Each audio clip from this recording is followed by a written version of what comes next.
Tereza Campelo, que bom te receber aqui no 11 Bom, News. Tudo bom com você? Como é que a nossa diretora socioambiental do BNDES você está com uma cara de felicidade, Tereza. E eu sei por quê, porque as coisas estão acontecendo aí, né? Tudo bom? muito, muito. Estamos super bem. Estamos trabalhando muito, mas entregando muito também, Conde. Entregando muito. Como é que tá? Você primeiro fala. Você viu essa questão de Maceió, né? Estava conversando aqui com a Isadora Padilha, que é uma urbanista, né? Que está envolvida com isso há muito tempo. Quer dizer, é uma denúncia que vinha sendo feita já há muito tempo ali dessa região, de afundamento do risco, né? Isso também passa, né?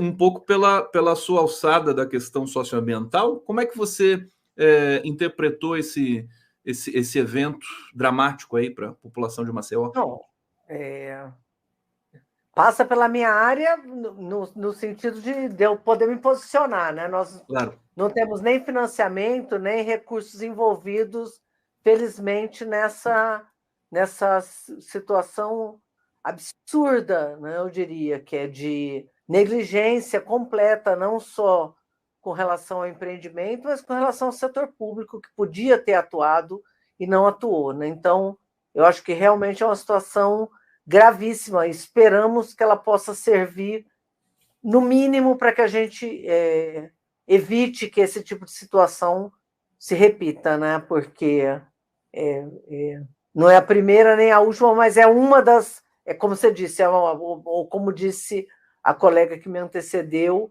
provavelmente o maior crime ambiental, socioambiental da história. Então, absurdo, E absurdo. faz a gente lembrar fatalmente de Brumadinho e Mariana, cujas famílias atingidas ainda estão esperando indenização e tudo mais, né, Tereza? Realmente é uma situação difícil. Mas vamos falar do BNDES, vamos falar das coisas boas que estão acontecendo, sem deixar, evidentemente, de denunciar essas Não. mazelas brasileiras.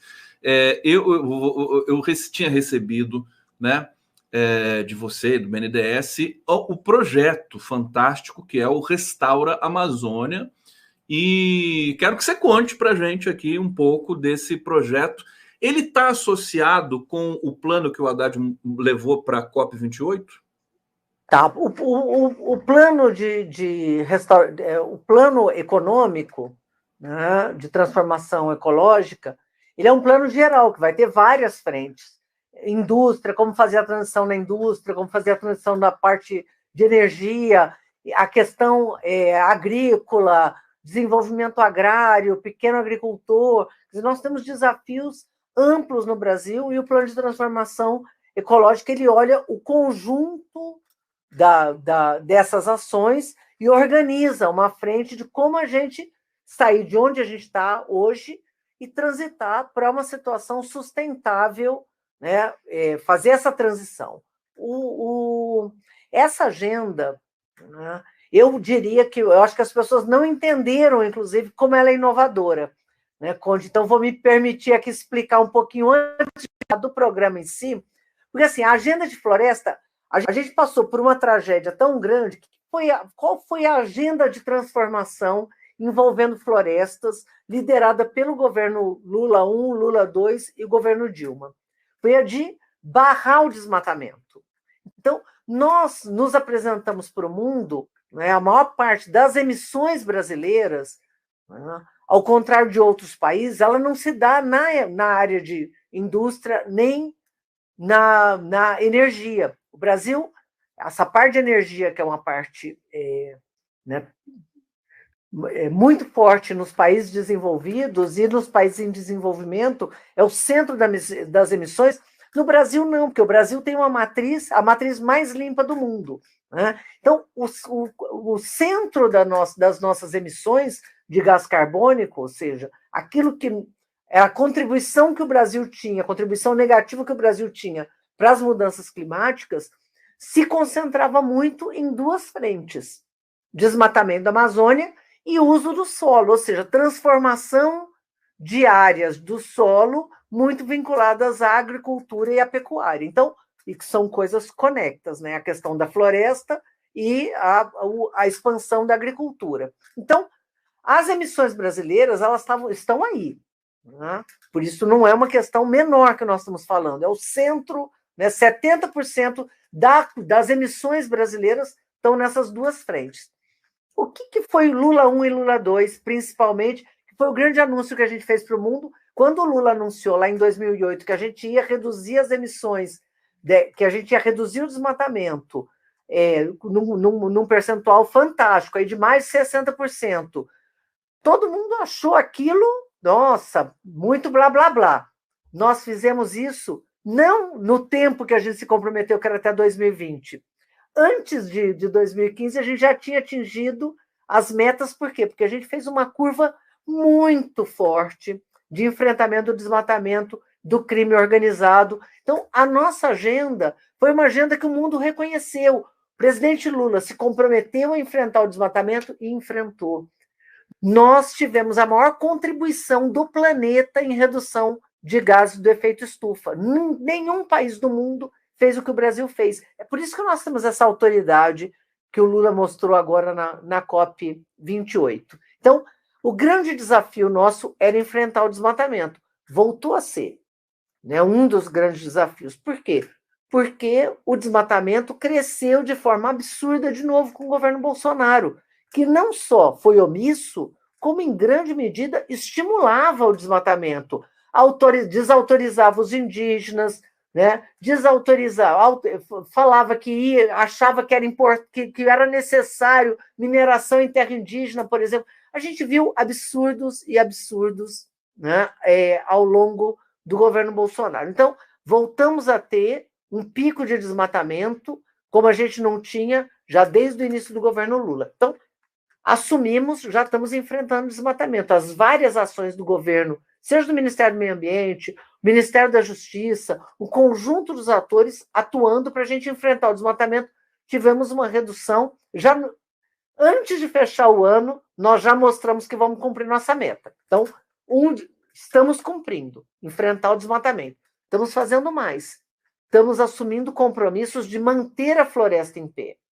Né? Porque não adianta só enfrentar o desmatamento. A gente tem que criar condições para que o maciço florestal que nós temos na Amazônia e nos demais biomas, a vegetação nativa, ela seja preservada. Você só faz isso gerando emprego e renda e alternativas ao modelo predatório que vigorava no Brasil. Então, a população que vive nas florestas, a população extrativista, silvícolas, indígenas, agricultores familiares, seja da floresta amazônica, seja dos demais biomas, tem que ter alternativa de emprego e renda para poder não cair na mão dos criminosos. Né?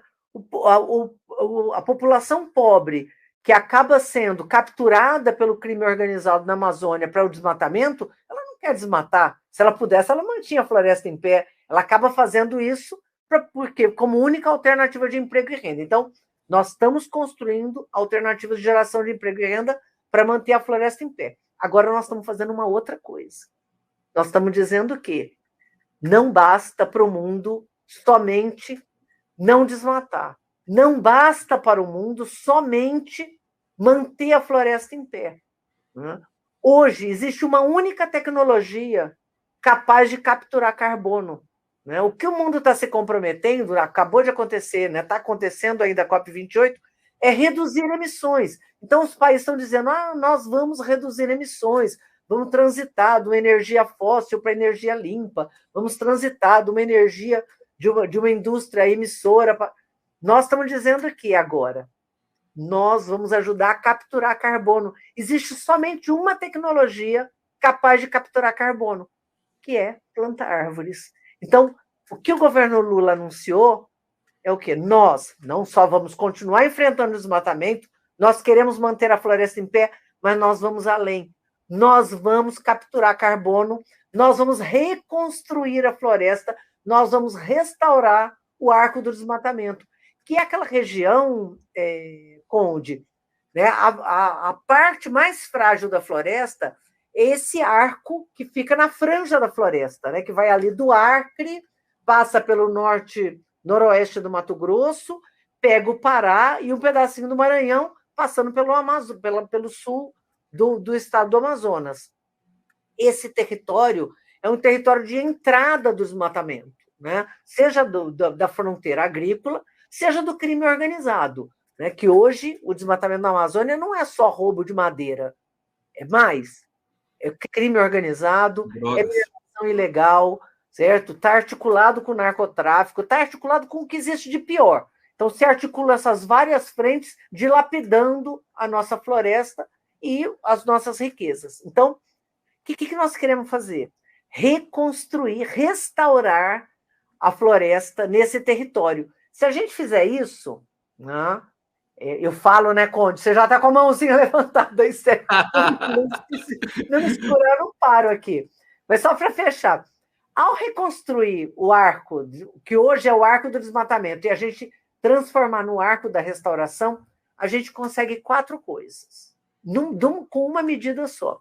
Primeiro, capturar carbono. Né? Então, sugar carbono da atmosfera. Ninguém está fazendo isso no mundo. O Brasil está dizendo, nós queremos dar essa contribuição. Depois a gente fala da China. Sugar carbono. Segundo, quando a gente fala de restaurar, não é plantar qualquer coisa. Nós não queremos plantar pinos, nós queremos restaurar a floresta. Até tem sistemas agroflorestais, mas nós estamos organizando e restaurando também a biodiversidade. Então, não é só a árvore, é o restauro daquilo que a gente tem de biodiversidade, dos animais, do conjunto da vegetação. Então, isso tem um impacto do ponto de vista da biodiversidade importantíssimo. Terceiro, nós vamos gerar emprego e renda. Por quê? Porque para restaurar a floresta, nós vamos ter que gerar emprego catando, né, com coleta de semente, com viveiros, com plantio das florestas. Então, isso vai gerar toda uma cadeia do restauro florestal, que é importantíssima e que vai gerar emprego e renda para essa população vulnerável que vive nesse território. E quarto, nós vamos construir uma barreira para tentar impedir, a própria floresta restaurada é uma barreira para impedir a entrada do desmatamento. Perfeito, porque a gente sabe que esse arco, né, que foi pensado aí estrategicamente, creio eu, que por vocês, junto com Marina, BNDES, Ministério do Meio Ambiente. Aliás, Tereza, você sempre teve um vínculo assim com o meio ambiente, desde sempre. É tão bom ver você nessa. Você trabalhou você foi ministra da Dilma, trabalhou com o Bolsa Família, né? Com toda aquela organização e formalização do cadastro único, né? Mas quando eu fui assessora do presidente Lula, nos 8 anos do Lula 1 e Lula 2, eu fui assessora do presidente Lula. E eu estava muito ligada a essa agenda de sustentabilidade socioambiental. Quer dizer, você não é... A nossa agenda nunca é uma agenda somente de preservação e de floresta ou de bioma. Ela sempre inclui economia, sociedade e meio ambiente, e é isso que a gente chama de desenvolvimento sustentável. E a gente Desculpa, não, mas é porque eu preciso trazer, inclusive, aqui, porque você está falando tanta coisa importante, Tereza. Por exemplo, essa questão da emissão brasileira. O agronegócio é responsável pela maior parte da emissão brasileira, porque a energia brasileira é limpa. Então, o nosso problema está em outro lugar, é diferente. E você falando aqui, a gente percebe, inclusive o Haddad falando também lá na COP28, a Marina Silva, e o Brasil está na vanguarda desse processo, né? Fatalmente adiante dos países europeus e dos Estados Unidos, para dizer o mínimo. Agora, a China fez um reflorestamento fantástico lá numa região do tamanho da Irlanda. Você viu essa reflorestamento da China? Ela justamente, é claro que não vai ser que o arco aqui é diferente, mas assim, rapidamente, você chegou a ver essa ação? Sim, alguns países têm feito movimentos de restauro, não necessariamente com nativas, como nós estamos fazendo, né, mas usando a cadeia do restauro para impedir, por exemplo, tem um cinturão que vem sendo feito com muita dificuldade, mas que vem sendo feito, que é um muro na África, para impedir, nesse caso, para impedir que o deserto avance, porque na África a gente tem uma outra realidade. O deserto, né, que está no norte da África, ele vem avançando, né, a desertificação ali já chegando na metade da África. Então, uma das estratégias para impedir que o deserto avance é também construir um anel de restauro florestal, de floresta, né? Não necessariamente de restauro, como nós estamos fazendo, de recuperação do bioma. Né? Eu acho que, no nosso caso, ele tem esse lado de pensar o que a gente chama de sistema de serviços ecossistêmicos, Conde, que, sem querer ser chata, mas assim, a gente sempre pensa muito em carbono, que eu acho que é um problema que a gente tem frente à questão da mudança climática, tudo a gente mede em carbono. E carbono não é suficiente para dar conta do problema que nós vamos enfrentar na Amazônia. A Amazônia, a contribuição que ela tem para o planeta, só para ter uma ideia, a gente estima que a Amazônia reduza em 1 grau a temperatura do planeta. Hoje, como ela está, ela reduz em 1 grau. Se continuar o desmatamento, a gente vai chegar num ponto, porque você fala assim, não, tem 80% da floresta ainda está preservada. É verdade. Só que os cientistas estimam que o bioma é um bioma muito complexo e delicado. Para a gente que se continuar nesse ritmo, muito antes dos 30%, a gente desorganizará todo o sistema.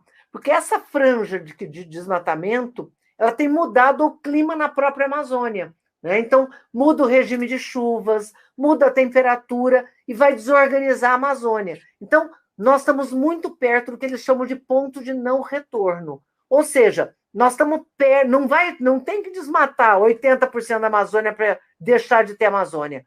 Muito antes disso, e muito perto do que nós estamos agora, a Amazônia pode ser destruída.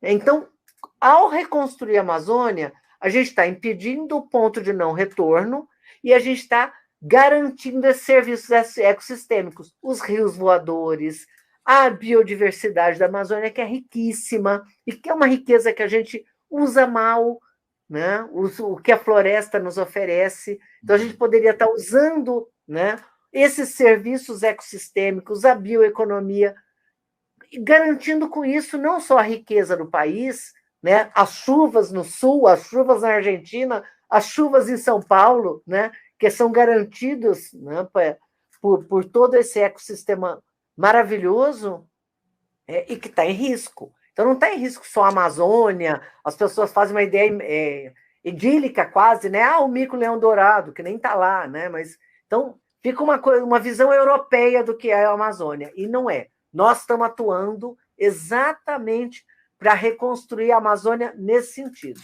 Tereza Campelo, que bom te receber aqui no 11 News. Eu recebi aqui, semana passada, o professor do IFCH da Unicamp, o Luiz Marx. Eu não sei se você conhece. Ele é autor de 2 livros importantes, sendo que o segundo dele, o primeiro é Capitalismo e Colapso Ambiental, é um calhamaço desse tamanho, e o último é o Decênio Decisivo. Ele é um estudioso muito rigoroso dessas questões, inclusive do aquecimento, dos eventos extremos. Se você ainda não viu esse livro, eu vou mandar para você. Você... Por favor. Você não conhece esse livro? Então, que eu acho que vai ser muito bacana vocês terem aí. E ele me disse, quer dizer, primeiro ele disse que o agronegócio é o maior inimigo dessa questão de emissão no Brasil, falou da população bovina, né? 240 milhões emitindo metano, né? Consumindo água também, aquela coisa toda. E também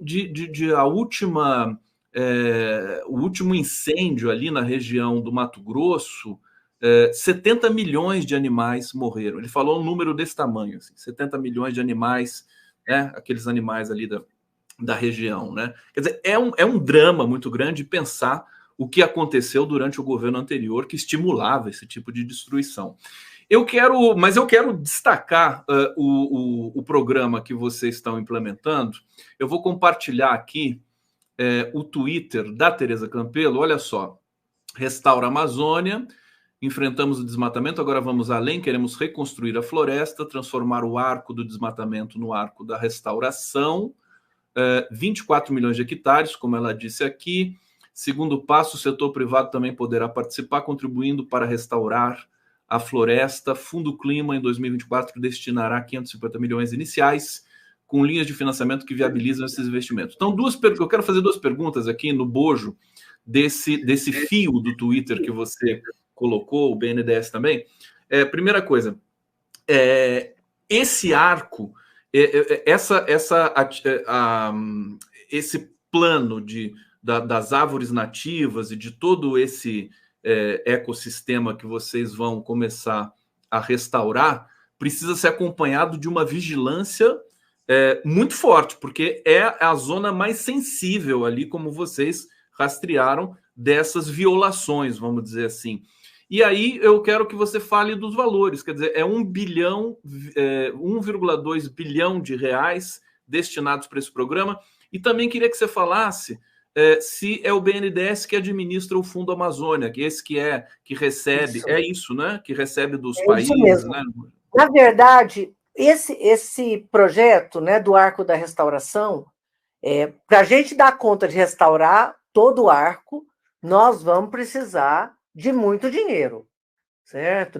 O Brasil nem seria justo a gente dar uma contribuição desse tamanho. Quer dizer, os países hoje estão discutindo reduzir emissões, ou seja, eles estão emitindo, vamos dizer, vamos emitir uma taxa menor. O Brasil está dizendo, não só nós não vamos emitir, como nós vamos ajudar a sugar, né, à medida que você planta árvores, sugar o gás carbônico que já está emitido e acumulado na atmosfera. Então, nós precisamos de 50 bilhões, certo? Para essa primeira fase, né? 10 bilhões de dólares, 30 bilhões de dólares para chegar nos 24 milhões de hectares que nós queremos restaurar até 2050.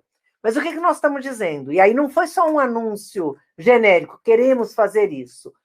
Querer, fica querendo, né? Não, nós pegamos parte dos recursos do país e estamos já destinando para isso.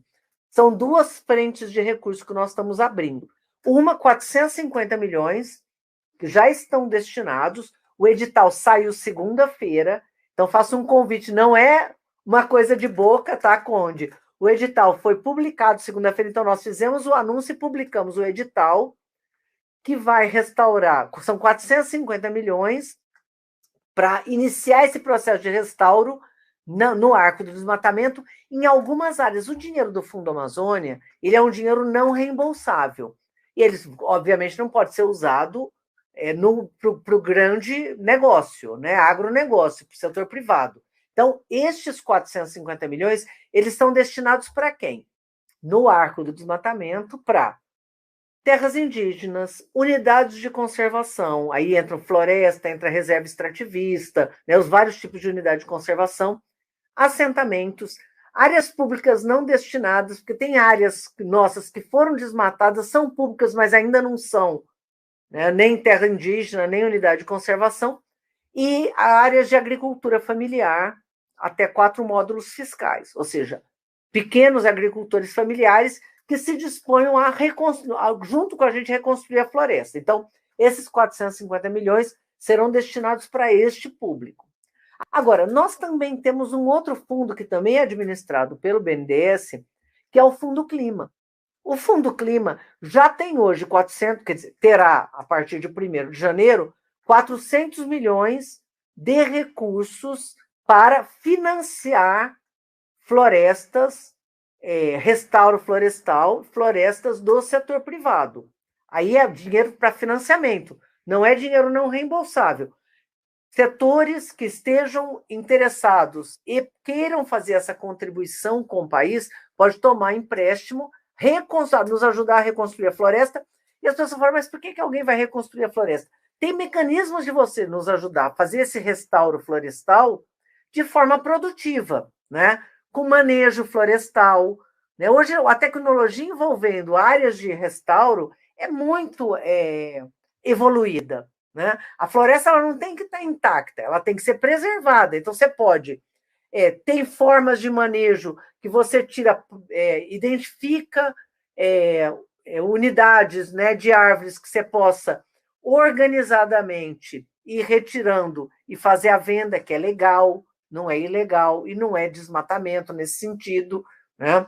Você pode associar árvores nativas com árvores nativas também frutíferas, por exemplo, açaí, por exemplo, cupuaçu, copaíba, né? Então tem um conjunto, castanha. Então você pode construir, restaurar a floresta associada com modelos que sejam sustentáveis e que ao mesmo tempo sejam produtivos, né? Então muita gente poderá ter acesso a esses recursos do setor privado ao juro de 1% ao ano. Não existe nada parecido. Por quê? Porque nos interessa para o país, né, ter um recurso. Desculpa te interromper, só para esclarecer uma coisa. Você está dizendo que não sei se pode falar, fazendeiros, pequenos produtores da região, podem estar envolvidos, podem entrar nesse programa para fazer participar do programa.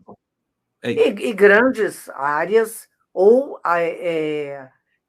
empresas que queiram adquirir áreas, né? E o dinheiro não pode ser para adquirir áreas, mas adquirir áreas e montar um projeto de restauro, como tem sido feito, não no volume que a gente gostaria, mas em vários lugares no Brasil, a gente tem empresas do setor privado já iniciando o processo de restauro que vão ser bem-sucedidos, porque esta é uma atividade econômica que rende mais, Conde. Essa que é a loucura, né?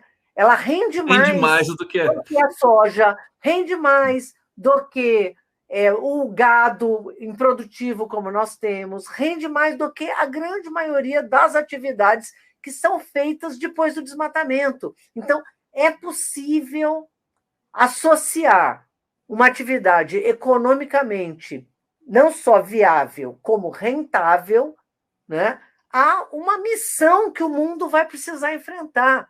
Os empresários que se associarem nesse projeto vão, não é entrar num projeto de filantropia, vão estar contribuindo com o mundo, mas numa atividade que é rentável, muito rentável. E vão estar ganhando. Olha só que fantástico. Deixa eu trazer aqui comentários do nosso público. A gente está encerrando esse bloco aqui com a Tereza Campelo, Paulo Eduardo Canhadas, colaborando conosco, obrigado. 2 vezes aqui, Volney Lima Silva, senhora Tereza Campelo, uma instituição tipo BNDES não dá garantia jurídica a ninguém com o mote estamos em transição. Eu não sei se a Tereza falou isso aqui ou se fui eu. É investir com firmeza, punindo quem extrapolar. Calma que a Tereza vai responder essa questão, essa provocação aqui no fecho do nosso papo. Paula Eduarda Canhadas. Admiro Tereza Campelo, essa mulher fabulosa só poderia estar na esquerda. Guta Egart, carbono virou produto de fundo de investimentos. É isso. Jussara Santana, Tereza, você é maravilhosa, abençoado seja sempre o seu trabalho e sua vida. Olha o carinho aqui do público para Tereza Campelo. Lenice Thanos, parabéns, Tereza Campelo. O Brasil precisa de muito mais mulheres como você, muito mais Terezas Campelos pelo Brasil. Gutegart, como está a questão dos territórios da Amazônia que estão dominados pelo crime organizado, inclusive cartéis não brasileiros? Muita coisa aqui não vai dar para a gente comentar. Eu acho que a Tereza pode até responder essa provocação aqui do Volney, da questão da garantia, da transição e da firmeza do BNDES. E a gente sabe também, Tereza, só para completar, você vai ter pouquinho tempo para responder, viu? 3 minutinhos. Só para completar, os dados da Amazônia foram muito positivos até aqui, mas do Cerrado não. Eu queria que você falasse um pouquinho sobre os outros biomas brasileiros, como é que o BNDES está olhando para isso. Tereza Campelo. Olha só, nós não estamos dando garantia nenhuma para ninguém e o projeto não está vinculado a quem desmatou, certo? Então, não entendi direito qual foi a colocação. Quando eu falei que tem uma transição em curso no mundo, é o que está se propondo. Todos os países estão propondo a fazer uma transição. O que eu estou dizendo aqui, essa transição é uma transição que não será feita, a transição energética, a transição para a indústria limpa, ela não será feita no ritmo que o mundo precisa. O mundo precisa mais. Neste ritmo que nós estamos indo, nós já contratamos 1,5 graus de aquecimento. Ou seja, o mundo já vai estar aquecido para além de 1,5 graus. Então, nós precisamos de medidas que suguem o carbono da atmosfera. Então, é isso que nós estamos nos dispondo a fazer.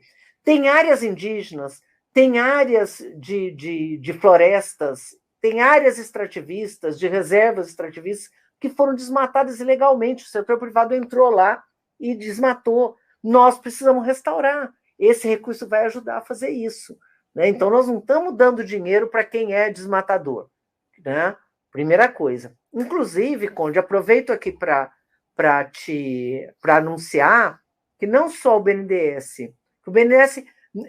tem um sistema de monitoramento que a gente usa do MAP Biomas que impede que o banco financie quem desmata. Então, se entrar alguém pedindo recurso para financiamento de uma atividade produtiva numa terra que foi desmatada, o banco está vedado, não vai dar, né? Então, assim, não sei exatamente se a pessoa estava se referindo, mas assim, estamos à disposição, queremos melhorar, queremos avançar, então, se identificar alguma questão que a gente precisa melhorar, nós queremos mais melhorar mesmo, né? Com relação ao Cerrado e aos outros biomas, nós estamos com ações de restauro em vários outros biomas, né? O próprio BNDES, acabamos de lançar um edital maravilhoso para 8 manguezais, que é uma área que ninguém olha, né? 8 manguezais em torno da costa brasileira. Anunciamos também um edital para Pantanal e Cerrado, que acabou de sair. Então, assim, estamos com ações não na dimensão dessa, né? Estamos enfrentando o crime organizado, foi uma outra pergunta que eu gostaria de falar sobre isso, porque, assim, as ações do crime organizado também estão sendo financiadas pelo Fundo Amazônia, mas o governo está muito empenhado nessa ação, né? Então, nós temos uma ação do IBAMA muito forte, que é o que nos deu esse resultado fantástico da redução do desmatamento em mais de 40% já esse ano. E nós estamos com uma ação do Ministério da Justiça que chama Amazônia Mais Segura, que é o AMAS, né? Que também vem sendo financiado pelo BNDES em 318 milhões, também foi anunciado. Então, a ideia é atuar contra o crime organizado ligado às ações socioambientais, né? Mas isso vai acabar tendo impacto envolvendo o narcotráfico e tudo mais. É lógico que as ações do BNDES são as questões do Fundo Amazônia, são ligados diretamente a crimes ambientais, mas que têm relacionamento com outros crimes. Então, assim, nós estamos com ações na rua e eu espero poder voltar aqui, Conde, mais vezes. Vai voltar, mas é claro, meu Deus, sempre vem maravilhoso. A gente conversou tanto no período complicado do país, né? E agora a gente tem essa felicidade, mas só que agora é trabalho, né? Trabalho das 6 da manhã até os 11 da noite, né, Tereza? Ó, semana que vem, Conde, te dando uma dica aqui. Semana que vem nós vamos lançar um outro edital enorme também no Fundo Amazônia, certo? Então posso voltar aqui para falar sobre alimentação escolar e Fundo Amazônia, como juntar criança, desnutrição e bioeconomia na Amazônia, que eu acho que vai ser uma outra novidade, vai ser uma surpresa. A operação da Polícia Federal que desbaratou esse tráfico de armas para o Brasil, quer dizer, tudo isso está interligado também. Olha, para quem quiser conhecer mais questões do que o BNDES está fazendo agora, é ir no site do BNDES, ver tudo que está lá, o site está lindo, eu tenho acessado lá. Tereza, brigadíssimo, viu? Parabéns aí por esse trabalho magnífico e logo estaremos juntos de novo, quiçá semana que vem com o lançamento desse novo projeto aí, tá bom? Beijo para você, querida.